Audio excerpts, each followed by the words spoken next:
दोस्तों, तो इस वीडियो में बात करेंगे ओला इलेक्ट्रिक मोबिलिटी शेयर्स के बारे में। जानेंगे कि आगे इसके शेयर्स के अंदर क्या स्ट्रेटेजी होनी चाहिए। अगर आपके पास इसके शेयर्स नहीं तो क्या अभी बाई किया जा सकता है, या फिर आपके पास इसके शेयर्स है तो इसको होल्ड करना है, या फिर इसमें प्रॉफिट बुक कर लेना चाहिए। तो चलिए वीडियो को शुरू करते हैं। लेकिन इससे पहले कि मैं वीडियो को शुरू करूँ, अगर आप इस चैनल पर पहली बार विजिट कर रहे हैं या फिर आपने चैनल अब तक सब्सक्राइब नहीं किया है तो चैनल को सब्सक्राइब कर लें और वीडियो को भी लाइक कर दें। तो ओला के लिस्टिंग के साथ ही कुछ अनाउंसमेंट की गई थी, जैसे कि इसके जो Q1 के नंबर हैं, तो उन्होंने बताया कि Q1 के नंबर जो है वो 14 अगस्त को आएंगे। तो कल आपको कंपनी के नंबर आते हुए देखने को मिले। और इसके अलावा आज 15 अगस्त से भी रिलेटेड एक अनाउंसमेंट की गई थी, यानी कि कंपनी आज अपना नया ई बाइक लॉन्च करने वाली है।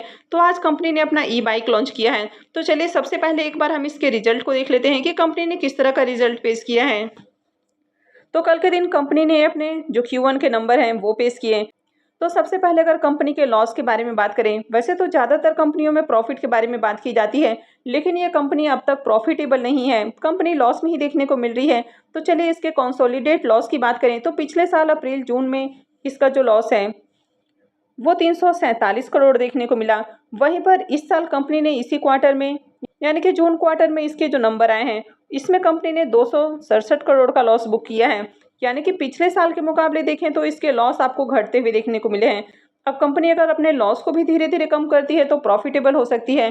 तो ये इसमें एक अच्छी पॉजिटिव न्यूज़ देखने को मिल रही है कि कंपनी का जो लॉस है वो पहले के मुकाबले कम हुआ है।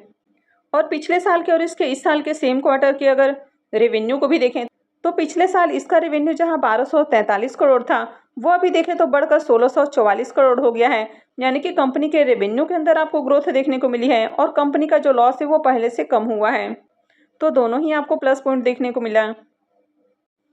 तो पहले के मुकाबले कंपनी का जो लॉस है इसमें आपको 16.5% की गिरावट देखने को मिली है। वहीं अगर पिछले क्वार्टर के इसके लॉस की बात करें, तो पिछले साल इसका जो लॉस है वो 416 करोड़ देखने को मिला है। यानी कि फाइनेंशियल 24 के Q4 के अंदर कंपनी ने 416 करोड़ का लॉस बताया है, और अभी देखें तो इसका जो लॉस है वो 267 करोड़ है। तो इसमें भी लॉस के अंदर गिरावट देखने को मिली है। अब कंपनी के अगर एक्सपेंसेस की बात करें, तो कंपनी के एक्सपेंसेस बढ़ते हुए देखने को मिले हैं, यानी कि इसमें 26.5% की आपको जंप देखने को मिल रही है ईयर ऑन ईयर। अब पिछले साल इसी क्वार्टर में देखें तो कंपनी का जो एक्सपेंस था वो 1461 करोड़ था, जो कि अभी बढ़ के 1849 करोड़ हो गया है। हालांकि कंपनी के जो एक्सपेंसेस हैं वो आपको बढ़ते हुए देखने को मिले हैं। तो ओला का जो Q1 का नंबर पेश किया गया है, तो इसको मार्केट चीयर्स करते हुए देखने को मिल रहा है, क्योंकि जिस तरह से कंपनी अपने धीरे धीरे लॉस को कम कर रही है तो कंपनी प्रॉफिटेबल हो सकती है। पहले भी इस तरह की मार्केट के अंदर बहुत सारी कंपनियां आपको देखने को मिल चुकी है और धीरे धीरे उन्होंने अपने लॉस को कम किया है, और अभी वे कंपनियां आपको प्रॉफिटेबल देखने को मिल रही हैं। तो जैसा कि कंपनी की बोर्ड की ओर से पहले से ही ये डिसाइड किया गया था कि 15 अगस्त को कंपनी अपना ई मोटरसाइकिल लॉन्च करने वाली है। तो आज कंपनी ने अपना ई मोटरसाइकिल भी लॉन्च किया है, और इसका स्टार्टिंग प्राइस 74,999 रुपये है। तो आज कंपनी की ओर से रोडेस्टर सीरीज़ के बाइक लॉन्च किए गए हैं, और इसमें 3 मॉडल्स में बाइक की सीरीज उतारी गई है। पहला है रोडेस्टर, दूसरा है रोडेस्टर एक्स और तीसरा है रोडेस्टर प्रो। तो कंपनी ने बाइक को लॉन्च करते समय ये भी ध्यान रखा है कि कंफर्ट के साथ ही जो स्पोर्ट बाइक यूज़र हैं तो उनको भी ये बाइक पसंद आए।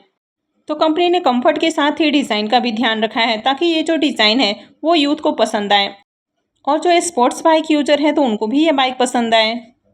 तो जो अभी पेट्रोल वाले बाइक हैं तो लोग उससे ईवी बाइक की ओर शिफ्ट होने वाले हैं, और इन ई बाइक में सेफ्टी फीचर्स का भी खास ध्यान रखा गया है। तो ओला इलेक्ट्रिक ने अपने एनुअल संकल्प 2024 इवेंट में इस बाइक को फीचर किया है। तो जैसा कि देखा आपने कि कंपनी ने अपने 3 बाइक आज फीचर किए हैं, जिसमें रोडेस्टर, रोडेस्टर एक्स और रोडेस्टर प्रो आपको देखने को मिला है। तो इनका जो मार्केट प्राइस होने वाला है वो 75,000 से 2.5 लाख तय किया गया है। यानी कि अलग अलग जो बैटरी कैपेसिटी है उनके अनुसार इसके जो प्राइस हैं वो भी अलग अलग देखने को मिलते हैं। तो जैसे जैसे कंपनी नई नई बाइक्स वगैरह आपने फीचर करती है, यानी कि नई नई बाइक वगैरह लॉन्च करती है, तो उसके साथ ही कंपनी के बिजनेस के अंदर भी आपको ग्रोथ देखने को मिलेगी। और अगर कंपनी का बिजनेस और रेवेन्यू बढ़ता है तो धीरे धीरे इनके जो लॉसेस हैं वो कट होने वाले हैं और कंपनी प्रॉफिटेबल हो सकती है। वैसे भी देखा जाए तो अभी ईवी 2 व्हीलर के अंदर ये कंपनी मार्केट लीडर है, और धीरे धीरे कंपनी ईवी 3 व्हीलर और 4 व्हीलर के अंदर भी इंटर करने वाली है। यानी कि इसके बिजनेस के अंदर और भी आपको ग्रोथ देखने को मिलने वाली है। तो जिस तरह से कंपनी का फ्यूचर प्लान है और कंपनी जिस तरह से उसको इम्प्लीमेंट कर रही है, तो आने वाले दिनों में कंपनी के आपको बिजनेस के अंदर काफ़ी अच्छी ग्रोथ देखने को मिलने वाली है। तो इसका इम्पेक्ट आपको इसके शेयर्स के प्राइस के ऊपर भी देखने को मिलने वाला है। अब ओला इलेक्ट्रिक के अगर शेयर प्राइस के अंदर भी देखें तो IPO लिस्ट होने के साथ ही 2 दिन इसमें 20% का आपको अपर सर्किट लगते हुए देखने को मिला। यानी कि यहाँ पर आप देख सकते हैं कि लिस्टिंग आपको फ्लैट देखने को मिली और उसके बाद इसमें काफ़ी शानदार जंप देखने को मिला और उसके बाद शेयर्स के अंदर अपर सर्किट लग गया। उसके बाद दूसरे दिन भी इसमें काफ़ी अच्छा उछाल देखने को मिला।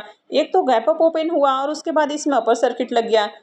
तीसरे दिन भी सेम चीज़ देखने को मिली, गैप अप ओपनिंग हुई और उसके बाद से काफ़ी अच्छा यहाँ पर भी हाई लगते हुए देखने को मिला। कंपनी ने 130 के अराउंड हाई लगाया और उसके बाद देखें तो वहाँ से काफ़ी अच्छी प्रॉफिट बुकिंग देखने को मिली। अब जब किसी भी शेयर्स के अंदर काफ़ी ज़्यादा आपको प्रॉफिट मिल जाता है, यानी कि यहाँ पर 76 रुपीज़ से देखें तो प्राइस 130 रुपये के अराउंड तक जाते हुए देखने को मिला। यानी कि ऑलमोस्ट 70% का यहाँ पर कंपनी ने प्रॉफिट बना कर दे दिया। तो जब कंपनी इतना अच्छा प्रॉफिट बना कर दे रही है, लिस्टिंग के साथ ही जब इतना अच्छा प्रॉफिट मिल रहा है, तो काफ़ी सारे लोग इसमें प्रॉफिट बुक करके एग्जिट कर लेते हैं। यानी कि जिनका भी पॉइंट ऑफ व्यू होता है कि एक साल में कंपनी 100% का रिटर्न दे सकती है। अगर लिस्टिंग के साथ ही 70% का रिटर्न मिल रहा है, आपको मात्र 3 दिनों के अंदर अगर 70% रिटर्न मिल रहा है, तो काफ़ी सारे लोग इसमें प्रॉफिट बुक करके एग्जिट कर लेते हैं।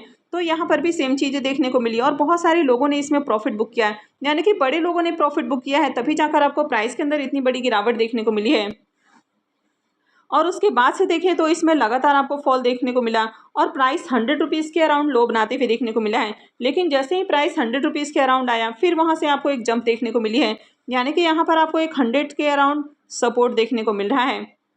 अब जिस तरह से कंपनी का बिजनेस है, तो फ्यूचर में नो डाउट इसमें काफ़ी अच्छी ग्रोथ आने वाली है। यानी कि लॉन्ग टर्म में ये कंपनी अच्छा परफॉर्म करके देगी। लेकिन IPO लिस्ट होने के साथ ही यहाँ से लगातार आपको जंप देखने को मिले, तो ये कहना मुश्किल हो सकता है, क्योंकि प्राइस के अंदर स्टार्टिंग में काफ़ी ज़्यादा मैनिपुलेशन आपको देखने को मिलता है। जो बड़े इन्वेस्टर्स हैं इसमें काफ़ी ज़्यादा बाई सेल करते हैं और स्टार्टिंग में वे चाहते हैं कि प्राइस को ऊपर ले जाया जाए, जहां से वे प्रॉफिट बुक करके एग्जिट करें।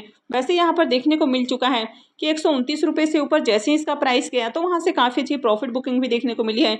लेकिन अभी फिर से 100 के ऊपर से आपको एक सपोर्ट बनते हुए देखने को मिल रहा है। तो आने वाले दिनों में भी इसमें हो सकता है कि आपको अच्छा जंप देखने को मिल जाए।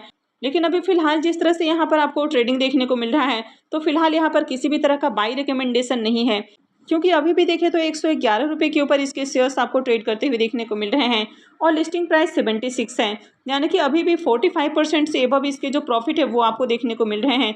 यानी कि काफ़ी सारे लोग जो कि आपको सोच रहे होंगे कि लॉन्ग टर्म के लिए बुक करने वाले हैं, अगर प्राइस में थोड़ा सा भी जंप देखने को मिलता है तो फिर उनकी ओर से प्रॉफिट बुकिंग आ सकता है। अब जिन्होंने 130 के अराउंड प्रॉफिट बुक नहीं किया है, तो वे फिर से चाहेंगे कि प्राइस इस लेवल पर आए। जैसे ही प्राइस 130 के ऊपर जाता है या 130 के अराउंड रहता है, तो जिन्होंने पहले प्रॉफिट नहीं बुक किया है वे अब प्रॉफिट बुक कर सकते हैं। तो 130 के अराउंड जाकर फिर से इसके शेयर्स के अंदर आपको एक गिरावट देखने को मिल सकती है। अब लगातार इसके प्राइस में हाई बनते हुए देखने को मिल रहा था, तो इस लेवल पर भी बहुत सारे लोगों ने बाइंग की है। तो बहुत सारे लोग जिनका कि अगर बाई प्राइस भी आता है तो वे यहाँ से एग्जिट करने वाले हैं। तो फिर से अगर प्राइस 130 के अराउंड जाता है, तो वहाँ से फिर से एक बार यहाँ पर गिरावट देखने को मिल सकती है। वहीं पर अगर प्राइस 100 के नीचे जाता है, तो यहाँ पर भी फियर से बहुत सारे लोग एग्जिट करने वाले हैं। यानी कि यहाँ के बाद भी आपको एक सेलिंग प्रेशर देखने को मिल सकता है। तो अगर प्राइस 100 से नीचे आता है, तो इसमें आपको और फॉल देखने को मिल सकता है। लेकिन अगर प्राइस 76 यानी कि इसका जो लिस्टिंग प्राइस है, इससे नीचे जाता है, तो बड़ा फॉल देखने को मिल सकता है। तो अगर आप इसको लॉन्ग टर्म भी होल्ड करके रखने वाले हैं और प्राइस 76 से नीचे जाता है, तो मुझे नहीं लगता है कि आपको होल्ड करना चाहिए। तब ऐसे में आप चाहें तो एग्जिट कर सकते हैं और अगर कंपनी पसंद है तो आप इसको बाई ऑन डिप कर सकते हैं। तो इसके शेयर आपको और डिस्काउंटेड प्राइस के ऊपर मिलते हैं, तो वहाँ से आप बाई कर सकते हैं। जिन्होंने इसमें अब तक बाइंग नहीं की है, यानी कि जिन्होंने इन्वेस्टमेंट नहीं किया है, तो उनके लिए अभी कोई भी बाइंग अपॉर्चुनिटी नहीं है। अगर प्राइस 130 से ऊपर सस्टेन करता है तभी आपको इसमें बाई करना है। अदरवाइज अगर प्राइस 76 से नीचे आता है, तो उसके बाद आपको देखना है कि क्या कहीं सपोर्ट बन रहा है और उसके बाद ही आपको इसमें बाई करना है। तो फिलहाल नए जो इन्वेस्टर हैं, तो उनके लिए कोई भी बाई रिकमेंडेशन नहीं है। वैसे जिन्होंने पहले से इसमें बाई करके रखा हुआ है, वे इसमें बने रह सकते हैं। वैसे कहीं भी बाई सेल करने से पहले आपको ये भी जरूर ध्यान रखना चाहिए कि आपने इसमें क्यों बाई किया है, यानी कि आपका इसमें इन्वेस्टमेंट का पॉइंट ऑफ व्यू क्या था। आप इसमें लॉन्ग टर्म जाने वाले हैं या फिर आपने स्विंग ट्रेडिंग के लिए इसमें बाई सेल किया है, तो उसके अकॉर्डिंग ही आप आगे की भी स्ट्रेटेजी डिसाइड कर सकते हैं। तो आपने ओला में अब तक प्रॉफिट बुक किया है या फिर नहीं किया है, और अगर आपने प्रॉफिट बुक नहीं किया है तो आपने कितनी क्वांटिटी किस प्राइस के ऊपर होल्ड किया है, या फिर आपने अलॉटमेंट के टाइम से होल्ड करके रखा हुआ है, तो कमेंट करके जरूर बताएं। तो आई होप कि आपको वीडियो अच्छी लगी होगी। तो अगर आपने वीडियो को अब तक लाइक नहीं किया है तो वीडियो को लाइक कर दें और चैनल को भी सब्सक्राइब करके रखें। और वीडियो को अंत तक देखने के लिए आप सबका बहुत बहुत धन्यवाद।